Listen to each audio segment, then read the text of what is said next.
नमस्कार, फिर पैसा बोलता है में आपका स्वागत है।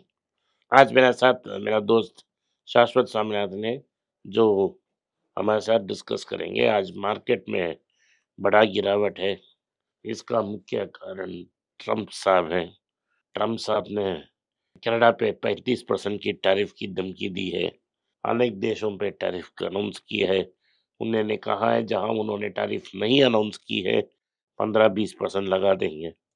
सो टैरिफ का जो बारिश चल रहा है और लगता है कि बाढ़ आ जाएगी, तो मार्केट अनस्टेबल हो गया है। और किसी ने कल इंटरेक्शन में पूछ दिया कि टैको के बारे में आपका क्या है? तो किसी ने उनसे पूछा टैको का मतलब क्या है? ट्रम्प ऑलवेज चिकन्स आउट, क्योंकि उन्होंने 3 बार टैरिफ को पोस्टपोन की है। क्या अगस्त फर्स्ट को भी वो टैरिफ को पोस्टपोन करेंगे या नहीं? ये मिलियन डॉलर क्वेश्चन है। तो इसके बदौलत डॉलर में गेन हुई है। डॉलर थी 3 और लो में थी, लेकिन उधर से कल गेन हुई है और यूएस स्टॉक फ्यूचर्स गिर चुके हैं और सारी ग्लोबल मार्केट पे गिरावट थी। भारत की में मैंने बोला कोई 1000 पॉइंट गेन हुआ था। ये 24,500 से 24,750 के रेंज में मार्केट थी। उधर से चलकर 25,500 में पहुंचा। तो मैंने आपको वार्निंग दी थी कि ये लिमिट है और अब नीचे आने के लिए मार्केट को कोई एक्सक्यूज चाहिए। लगभग 10-15 दिन वही रेंज में रही। अब एक्सक्यूज मिल गई है, 25,135 तक पहुंच गई है। टीसीएस की रिजल्ट्स भी आई, बहुत बुरी थी, इसको भी आज डिस्कस करेंगे। सो टीसीएस का रिजल्ट भी बुरा था और भारत में ऑप्शंस वॉल्यूम लगभग 30% कम हो चुकी है। ओवरऑल मार्केट बहुत वीक है। हमारे पटाखे लिस्ट आपके पास होगा, आप देखें। एक दो खरीद कर पेशेंटली वेट करेंगे, क्योंकि टीसीएस के रिजल्ट से ये लगता है कि इस क्वार्टर का रिजल्ट सब कुछ ऐसा ही होगा।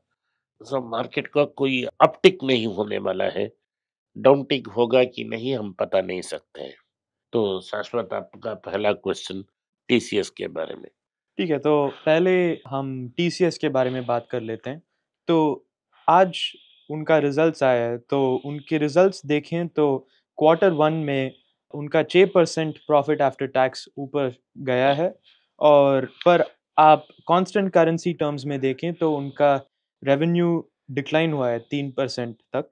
और जब हम देखें उनका ऑपरेशंस का रेवेन्यू 1.3% ग्रो हुआ है, पर हमने पहले ही देखा था कि कांस्टेंट करेंसी के रेवेन्यू डिक्लाइन हुआ है। तो इसके बारे में आपका क्या विचार है? तो ये जो आईटी इंडस्ट्री का बेलवेदर स्टॉक है। जो आईटी इंडस्ट्री में क्या हो रहा है ये हमें पता चलता है।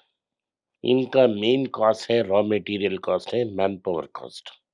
ये मैन पावर को एक्सपोर्ट करते हैं, वही काम करती है टीसीएस। तो इससे क्या हमें संकट मिलता है? रेवेन्यू थोड़ा ग्रो हुआ है रुपी टर्म्स में। ये शायद डिप्रिसिएशन में हो सकता है, क्योंकि रुपी का डिप्रिसिएशन भी इस क्वार्टर में प्रोनाउंस था और डॉलर की डिप्रिसिएशन भी थी। इसीलिए कांस्टेंट करेंसी में 3% डाउन है, लेकिन रुपया के टर्म्स में 1.3% अप है। तो उनका सेल्स इतना ऊपर नहीं चला, लेकिन प्रॉफिट्स का चला, प्रॉफिट्स ऊपर गया। इसका मतलब है उन्होंने अपना एचआर कॉस्ट को कंट्रोल में लाया। एचआर कॉस्ट मतलब? Employee cost. ठीक है। तो उन्होंने नॉर्मली टीसीएस में फर्स्ट क्वार्टर में हाइक्स मिल जाता है। इस बार उन्होंने हाइक्स नहीं दी है। तो हाइक्स के बारे में बात ही नहीं किया है। उसका एचआर हेड ने बोल दिया कि उन्होंने हाइक के बारे में बात ही नहीं की है। दूसरी चीज है, उनके एट्रिशन रेट्स बहुत ज्यादा रहे। सो 13.8% क्विट किया। जो रिप्लेसमेंट उन्होंने डाले वो तो छोटे बच्चे हैं, तो उनकी कॉस्ट कम है। तो जाने वाले की कॉस्ट ज़्यादा है और जो अंदर आए उनके कॉस्ट कम थी, ये दूसरा फैक्टर। तीसरा फैक्टर, सिर्फ 2000 से अपना वर्कफोर्स को इंक्रीज किया है, ये बहुत कम है।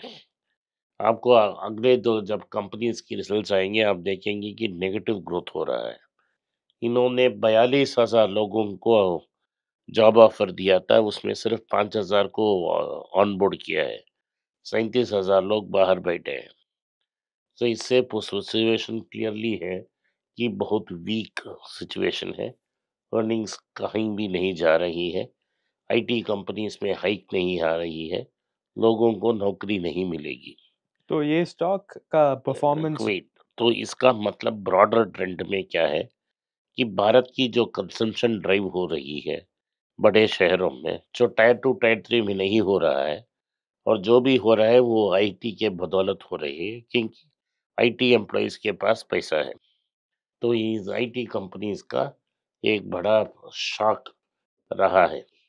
तो ये कंजम्पशन को भी अफेक्ट करेगा और के शेप रिकवरी और प्रोनाउंस हो जाएगा।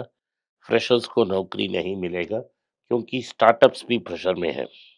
तो ये इंडिया के लिए बहुत बुरी खबर है ब्रॉडली। इट्स नॉट, ये सिर्फ टीसीएस का बात नहीं, ओवरऑल इंडस्ट्री का बात है।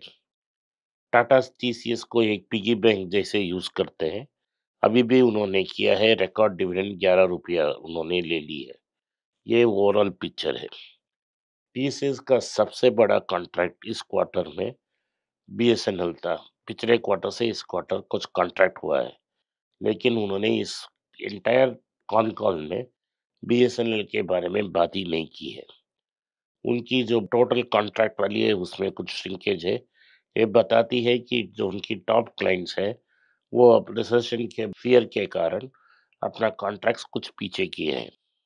सो कीर्तिवासन से पूछा गया, क्या आप ये समझते हैं कि अमेरिका में आपने मार्केट शेयर खो दिया है? उन्होंने बोला नहीं है, अमेरिका ओवरऑल वीक है, मार्केट ग्रो नहीं हो रही है, हम भी ग्रो नहीं हो रहे हैं, हमारा पोजीशन बरकरार है, हम नंबर वन है। इसका मतलब है इन्फोसिस, एचसीएल, टीसीएस, टेक महिंद्रा, विप्रो सबका रिजल्ट पूरा होगा। ये सेक्टर ठीक से काम नहीं करेगा। उनके पास दूसरा कंपनी है टाटा एलेक्सी, बहुत छोटा कंपनी है, ऑटो स्टॉक्स के लिए बड़ी मशहूर है। उसमें लगभग 20% की प्रॉफिट की कमी थी और उसने 8 या 9% आज करेक्ट हुआ। लोग मुझे अक्सर टाटा एलेक्सी के बारे में पूछते थे तो मैं बोलता था वेट करो, हीरा का सुई है, क्योंकि प्रॉफिट उतना ग्रो नहीं हो सकता जितना मार्केट एक्सपेक्टेशंस है। तो मार्केट एक्सपेक्टेशंस टाटा एलेक्सी में बहुत ज़्यादा थी, वो करेक्ट हो गई है, लगभग 10% करेक्ट हो गई है। टाटा कंसल्टिंग सर्विसेज 18% अभी तक करेक्ट हुई है, 3,300 के आसपास है, लेकिन इधर से 500-600 रुपया करेक्शन होना है। तो आईटी सेक्टर में पेन पॉइंट अभी भी बाकी है। 28 टाइम्स अर्निंग्स बहुत ज़्यादा है टीसीएस के लिए, वो लगभग 18 से 20 तक सेटल हो सकती है। यही मेरा ओपिनियन है। इसको अवॉइड करें, कंसीडर मत करें। ठीक है। पर अमेरिका में तो स्ट्रॉन्ग जॉब रिपोर्ट्स आए हैं, तो अ, इसका एक डिसोनेंस है इसके। अमेरिका में जॉब रिपोर्ट्स इस बार इसीलिए आया है क्योंकि फेडरल रिजर्व ने डिलेड में एजुकेटर्स को पुश की है। लेकिन अमेरिका में जो जॉब्स आ रहे हैं वो लो पेड सर्विसेज जॉब्स आ रहे हैं। टीसीएस को चाहिए कॉर्पोरेट जॉब्स, और कॉर्पोरेट सब को अच्छा करता है। अमेरिका के मार्केट में टॉप 7 स्टॉक्स जो फैंग स्टॉक्स को बोलते हैं हम, वही मार्केट को डोमिनेट कर रहे हैं। मैग्निफिसेंट 7। मैग्निफिसेंट 7 या फैंग, इसमें कुछ चेंजेस हैं। ये स्टॉक्स मार्केट को डोमिनेट कर रहे हैं। जब ये करेक्शन आएगा तो डीपली सब मार्केट को हर्ट करेगा। तो ये आईटी कंपनीज का मेन क्लाइंट्स हैं बीएफएस है, बैंकिंग फाइनेंस एंड इंश्योरेंस। वो उतना स्ट्रांग नहीं है जितना इनको चाहिए। सो फार्मा, ऑटो, रिटेल स्ट्रांग हुआ तो ऑटोमेटिकली टीसीएस एंड इन्फोसिस अच्छा करेंगे। यही है मेरा ओपिनियन। और एक चीज मुझे बताना था, आपका आईडीएफसी का रिजल्ट आया था, हुँ, हुँ। उसका एनुअल रिपोर्ट आया था, एजीएम का मीटिंग हुआ। तो प्रमोटर इंटीग्रिटी को मैं बहुत बड़ा इम्पोर्टेंस देता हूँ। इसमें वैद्यनाथन ने एडमिट की है कि उसने गलती की है। नॉर्मली क्या होती है, गलती किसी और की होती है तो मैनेजमेंट की नहीं होती है। तो वो बोलेगा मेरा इल्ज़ाम प्रेसिडेंट किसी और पे लगा देंगे। लगा देंगे। हाँ। उन्होंने नहीं किया, उन्होंने बोला ये मेरा मिस्टेक है, मैंने जो माइक्रो फाइनेंस दे रहे थे इसका मैंने इंश्योरेंस नहीं दिया, ये मेरा गलती है, इसीलिए आपको लॉस भुगतना पड़ा। अब 67% of micro loan portfolio is insured. अगले 2 क्वार्टर्स में 100 तक हो जाएगा। लेकिन जो माइक्रो फाइनेंस में प्रॉब्लम आया, उसका ज़िम्मेदारी सिर्फ़ मेरा है और किसी नहीं का है। यही डिफ़रेंस है between a normal leader and a great leader. जब थिंग्स काम नहीं करते हैं, वो खुद रिस्पॉन्सिबिलिटी में अपने आप को लेता है, दूसरे पे फिंगर्स नहीं पॉइंट करता है। तो ये अच्छा था, ये हो रहा था, मुझे आपको बताना था। अगली 10 साल में शायद ये इतना बड़ा हो जाए जैसा आईसीआईसी और एचडीएफसी बैंक। कंपटीशन तगड़ी है, लेकिन इन टॉप 5 बैंक्स में सिर्फ 2 बैंक्स ग्रो हो सकते हैं। एक है फेडरल बैंक और दूसरा है आईडीएफसी फर्स्ट। मुझे ये कहना था। आज के लिए इतना ही। आपने पॉडकास्ट को सुना, इसके लिए मैं आपका आभारी हूँ। हो सके तो वीडियो को लाइक कीजिए, चैनल को सब्सक्राइब कीजिए और बेल नोटिफिकेशन दबाएं। इस वीडियो को अपने दोस्त और रिश्तेदार के पास भेजें और उनको देखने की आग्रह करें। नमस्कार, धन्यवाद, जय हिंद। जय हिंद। नीचे एक ईमेल स्क्रॉल हो रहा है, इसका ईमेल एड्रेस है पैसा बोलता है .np@gmail.com।